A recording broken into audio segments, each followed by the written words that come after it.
Zelda, Zelda, Zelda. This game has captured my heart, my mind, my eyes, and my hands the last 7 days, and I'm so excited to be able to tell you more right now. What's up, everybody? It's Zach from Switch Force, and we are doing the Zelda Breath of the Wild review in progress. And I add in progress because I've yet to beat Calamity Ganon and complete the game fully. So I don't want to call this a final review. We'll do a thoughts video once that's done. But I did want to give you an update on my 30 plus hours with the game. There is just so much to do here.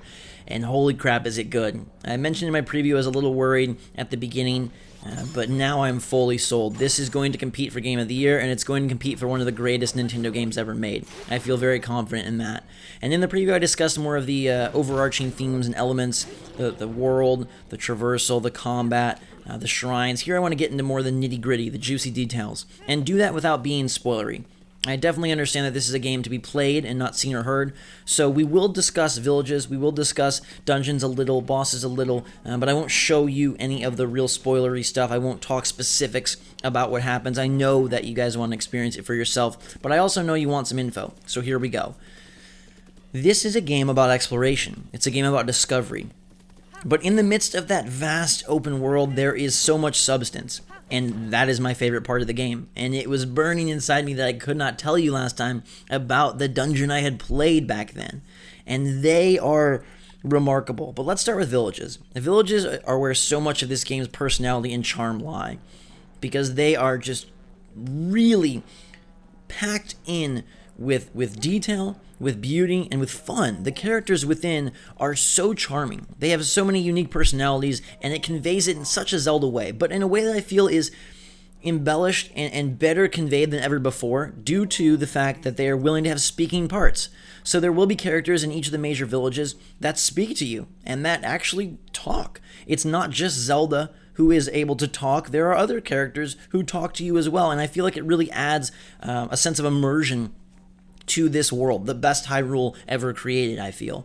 And I love just looking at the villages, the Goron City, as the flames glisten from Death Mountain, and you see this place built of rock with all the goofy, happy-go-lucky Gorons and their shops and their protein palace, and every place has its own real sense of culture. Kakariko Village, Zora's Domain, the desert community, the Gerudo area, it all really just feels like its own country, its own nation, its own place. And I think sense of place is something that's difficult to establish when you have such a gigantic world, but yet Zelda has managed to do it. And you'll meet old faces, new friends, and I love shopping for clothes, like the fact that this game has such a focus on items and weapons and armor, and that you can buy that, really great. Such a nice system. You collect rupees mainly from selling stuff and from acquiring gemstones blown up throughout the world. So you'll blow up a black rock that you see, and sometimes you'll reveal a ruby or an opal or a sapphire. You can sell that to Beetle or any number of merchants within the villages, cash in for rupees, and use that to acquire new clothes. I really like that part. But I also really like the dungeons, and they are few. There are only 4. And some people may be put off by this. They are not structured in the same way. You aren't acquiring an item within. You will utilize the skills that you have obtained outside of the dungeons, and you'll utilize the runes that you've obtained outside of the dungeons in order to complete them. But they each have a unique mechanic that's centered around the divine beasts, and there are 4, and those are the 4 dungeons. And you have seen in past previews and in past info that the dungeons are, these almost living machines, and you come across them. And sometimes they're moving, sometimes they're stationary, but no matter what, they are really, really cool contraptions. And they're shorter than your average dungeon, but they're still full of clever ideas and great execution. Now, the boss battles, I feel, are a little bit weaker. I prefer the mini-boss fights that are in the main overworld to the dungeon boss battles. They're not as pattern-based or as complex as I would have liked, and rely much more on dealing high damage at a quick rate and killing off the foe. I was able to sort of circumvent some of their patterns just by dealing a heck of a lot of damage. Now, the mini-boss fights have left me a whole lot more tense, because for some reason, those just strike me as more of a organic and panic situation, if you will. You aren't as prepared, and sometimes they do even more devastating attacks. I'll pinpoint one in particular, which is a centaur-type creature atop a mountain near Zora's domain, and he is very fierce. He has quite a range of attacks, and you really have to rely on your combat skills. So if you thought that this game was just slash, slash, slash, it gets a whole lot more than that. You really have to rely on shields, and you have to rely on dodging, and you want to rely on that last second dodge to activate a flurry attack. You can parry away, you can block, you can just go straight up for a two-handed weapon strike, and this is where the arsenal comes into effect, because you can only carry so many weapons, and you have to decide which you're going to bring with you in order to best accommodate the situation at hand. And it's a game all about kind of prepping and getting ready and being caught off guard and then going somewhere else to get more on guard. And I love the fact that it feels like you are Link. More than ever before, I feel like Link, experiencing the adventure. I'm not being handheld through the journey. I'm not being told where to go. I create my path. And I get to decide how Link approaches the situations. I get to decide how I approach the situation. And as that whole little loop plays out, I become Link. And I feel like I am the one who is navigating this massive world, and I am the one determined to save the day and eventually eliminate Calamity Ganon. The world is very, very big, and the towers dot the landscape, and there are also little towns, if you will, or outposts around that aren't part of the main villages, but offer another chance for you to communicate with NPCs, another chance for you to pick up some side quests, and another chance for you to progress in your ultimate goal of the main quest. What's really cool is the main quest kind of sits there in the background as sort of this reminder that, hey, you've got an overall purpose, but you're able to follow your own sort of zigzag through the world, and if you want to tackle a whole bunch of side quests, go for it. If you want to tackle a ton of shrines, go for it. I think you will run into instances if you try to just mainline things where you'll probably want to spend some time shrining it up to acquire those hearts or acquire that extra stamina. It just really helps. But apparently you can go straight to Calamity Ganon and complete the game that way, so if that's your style, go for it. I strongly suggest you explore the four corners of this map, because there are a whole lot of sights, beautiful things. I witness new moments all the time and I'm like, holy crap. And I love the management of Link's health. You know, you're in a super cold spot and you need something to keep yourself hot, and it might be a piece of clothing or it might be a dish that you cook. Cooking is really fun, and that's another way that you keep Link alive. You get to take all of these different elements, all these ingredients, and concoct crazy dishes and save them and modify Link's behavior, whether it's just by restoring hearts or by adding a little bit to his defense or giving him some extra stamina or giving him some extra hearts or making him fireproof. And all of it feels like it's all part of the world. You know, they did such a good job, Miyamoto, Aonuma, the people at Nintendo, the people at Monolith, at investing so much time and effort into making this the Zelda world. I just, was collecting fireproof lizards to trade for fireproof armor, and it felt so good. I'm crouching through this lava-filled chasm, and I'm sneaking on these lizards, grabbing them and trading them in. It's really just a magical feel to be in this world of Legend of Zelda and doing things exactly how you've always wanted, without the restrictions and without the constraints of a more traditional structure. And I think they've hit a home run here. Yes, it feels different.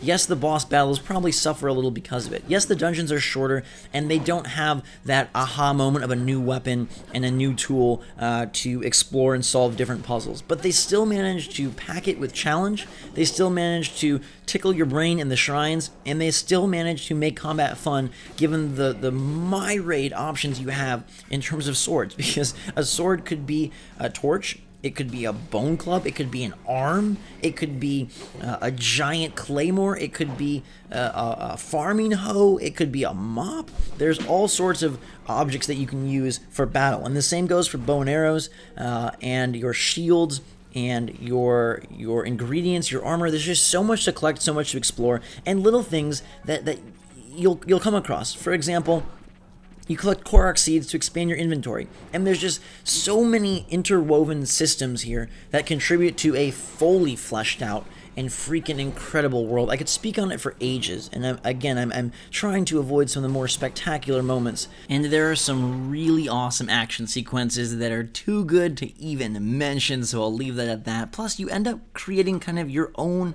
your own little spots, your own characters that you really feel an affinity for, you carve your own routes, and you'll develop your own sort of sense of place, your own idea of how to work through this world, your own favorite characters, your own favorite locations, and it really does a great job of allowing you to take ownership of your play experience and feel like you have found something that maybe no one else has. And someone else probably has, but it does an excellent job of giving you that satisfaction and that feeling of first discovery, and that you have mapped this yourself. That's obviously enhanced by the stamps you can place, the little markers you can add to different zones on the map, and I highly encourage you to do it. Mark it all up.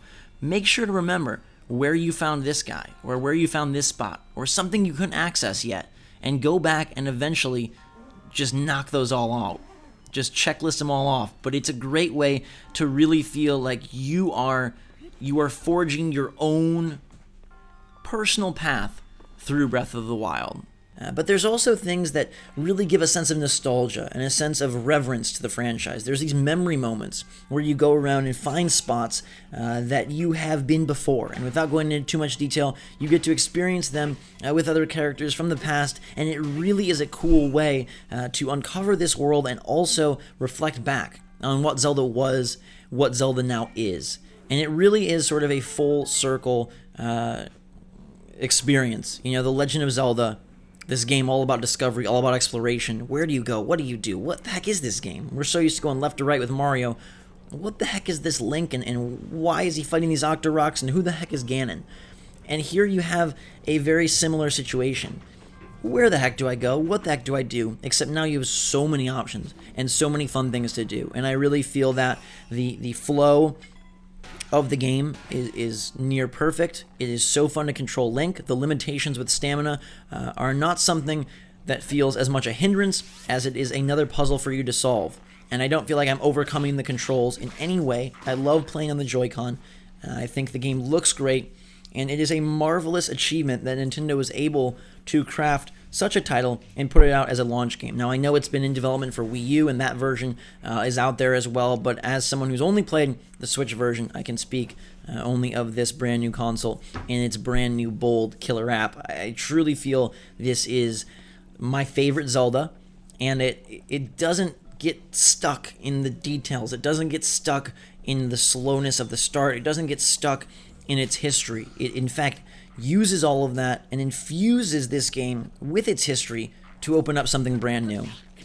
And one more little thing that I want to touch on is the side quests feel varied. Some of them are fetch quests, some of them are hunting for specific items, but some of them are escorts, some of them are very clever, and you could call the shrine side quests their own, and let me tell you, they get a whole lot harder. So if you thought the early shrines, you've seen some of those beginning little tasks were too easy, they get a lot more intense, and sometimes bigger. Now, they're still all solvable in a couple of minutes, but I really like where they go and how they challenge you to utilize the runes in different ways. I was a little sad that we don't get new weapons, but I really like the runes, and I like that they can be utilized in so many situations. I've just started the practice of bashing giant enemies in the head with big, heavy, metallic blocks, and that is very satisfying and very darn fun. You may have seen it in my preview, but at one point, a giant monster threw a skeleton at me. That right there is The Legend of Zelda Breath of the Wild in a nutshell. A game where anything can happen, and it is all about your journey, your adventure. I hope this has given you some more info on the game. Like I said, I'll be back with a full review when I'm done. Didn't feel comfortable giving it a score or anything like that, but I can wholeheartedly say, buy this game. It is so good. It lives up to the hype, and then I think exceeds it. It is the most fun I've had with a Nintendo game in so long, and I love that I'm addicted. I love that I feel so compelled to constantly be playing with Link and with this big world. And I love the loop of getting weapons and then breaking, and getting shields and then breaking, and collecting ingredients and cooking and watching Link eat and clothing him and making out different, sort of sets for different scenarios. I've got my fire set because you can't use certain weapons in the extreme heat. I've got my lightning set because you can't use metallic things when it's storming and when it's shocking. And then I've got my powerhouse set. I have to decide if I want to go one-handed, two-handed. It's a flexible adventure that is always fun, and I hope this video has given you a little bit more, a few more morsels to whet your appetite because we are only a day away from the launch of this masterpiece. Thank you all for watching. If you have any questions, let me know in the comments below. I tried to limit the footage to bigger chunks that would give you a good idea without spoiling too much, and I tried to discuss the dungeons and the bosses without ruining them for you. So thank you. Make sure to subscribe, hit that notification bell if you want to stay up to date on all the latest and greatest from Switch Force. And until next time, everybody, thanks again. We love you. Switch Force out.